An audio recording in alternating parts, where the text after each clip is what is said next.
Hi everyone, so today I've just come to share with you a little project and this is some journal cards that I have made using the butterfly specimen journal kit from ARTYmaze. And I'd actually seen someone on Instagram who is Craft Bake Shop, and she had used some book pages to make some journal cards, and they were really nice. And it just, the Andrea's specimen cards just popped into my head when I saw them, so I thought I would do a little take on what I could do with these. So I've actually cut everything out first anyway, so it's all, you're not going to see me do all that. So I've made this one, which is obviously portrait, one landscape style.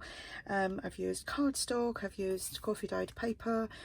Very simple, everything like the images, the butterfly, this little tag piece here, and this is obviously from ARTYmaze. Everything else is just coffee dyed paper and stitching and a little bit of bling.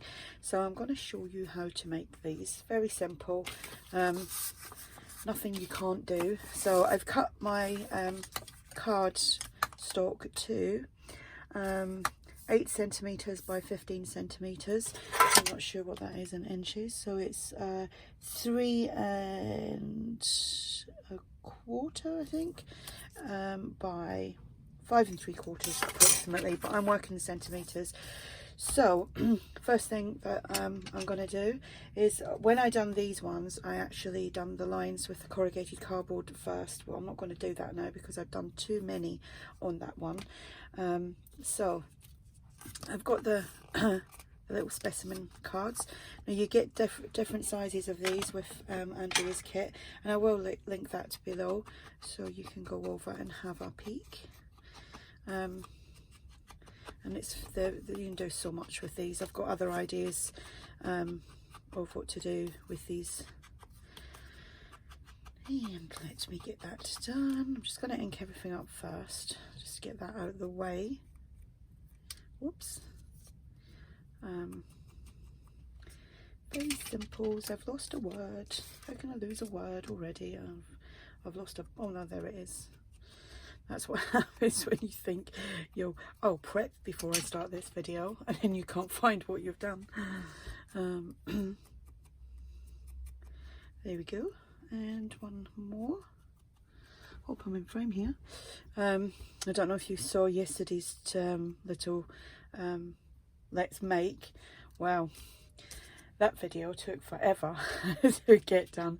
Not the actual video, but the process of uploading it to the computer and then it doing what it does when it gets on there, and we had to edit it. So my goodness, it took like a whole weekend to do that. But there was problems uploading.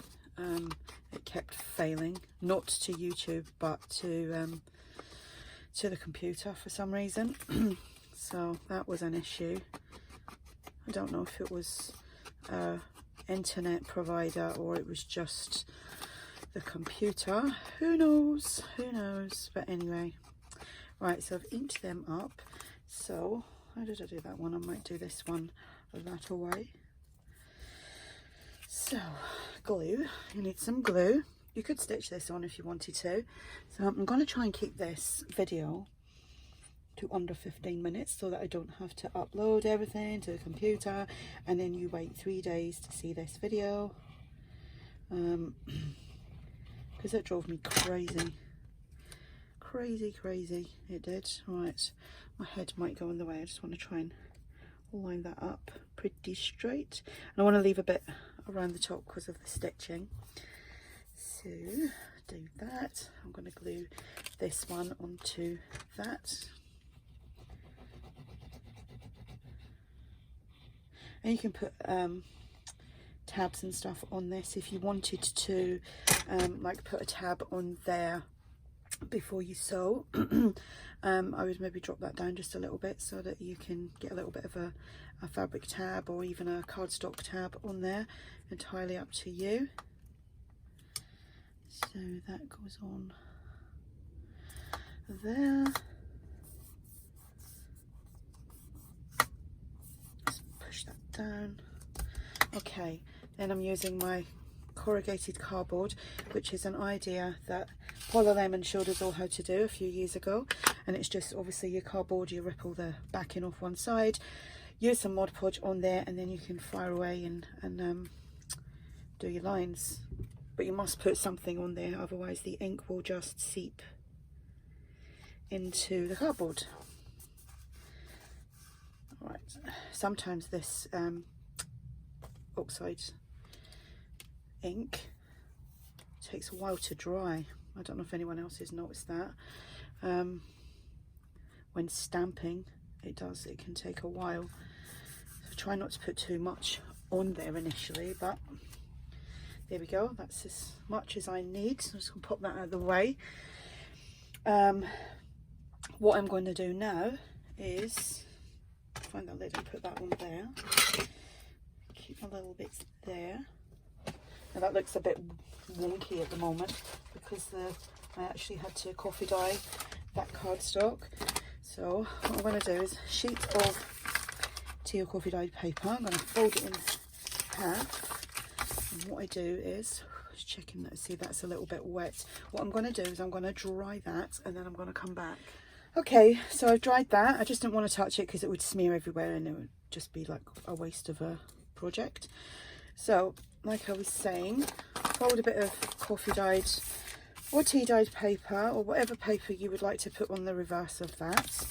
Right, and I'll use my glue stick just to, I'm not gluing it down, this is just to position it for me to sew it. And I'm just going to line that up. I do the same there. I always do that even with my tags when I'm gluing them. I always put a little bit of glue stick on there just to keep it in position. Not a big deal. And what I'm going to do is, because I can't get my sewing machine in frame here, I will go and sew around the edges and cut that off and I will be back. Right, so I've sewn all around the edges and I'm just going to trim that off. See, these have become nice and thick, nice thick journal cards.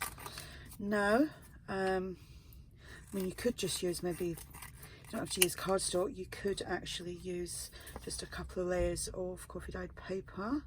Just trim that off.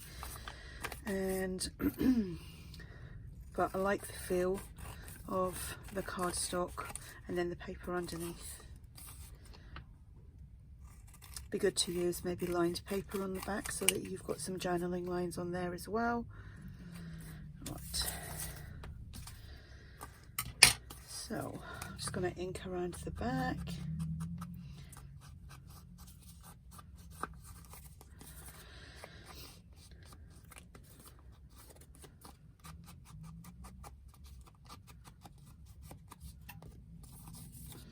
I do really like these the specimen cards that ARTYmaze has got, and if any of you watch all my videos then you'll know I love butterflies, so this was right up my street when she done these. I'm so excited. Right, so I've got the butterflies and what I'm going to do is just daub it down just in the middle, the glue. Should have put the lid on that glue, but hey ho, just a little bit. I might put that one up here. And I'm putting it down so that it's not glued down completely. I'm going to do the same with this one. And I might put that on that side because the other one I done on the other side. And this one I will put up here. Oops, wrong way around.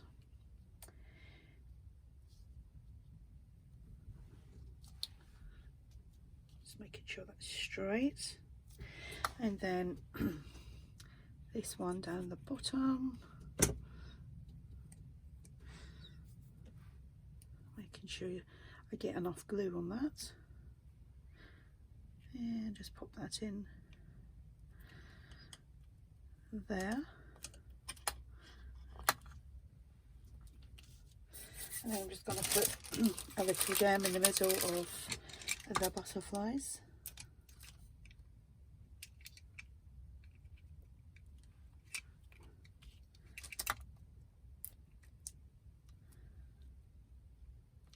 That one doesn't want to go down, so there we go.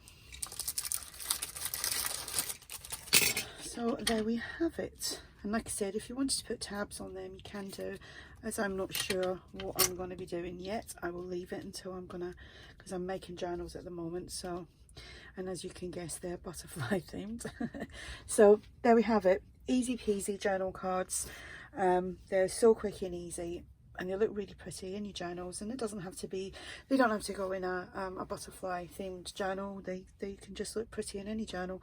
So I will link ARTYmaze below with the specimen cards, and go over and have a look at that. And if you have any questions, just ask. And thanks for watching. Bye.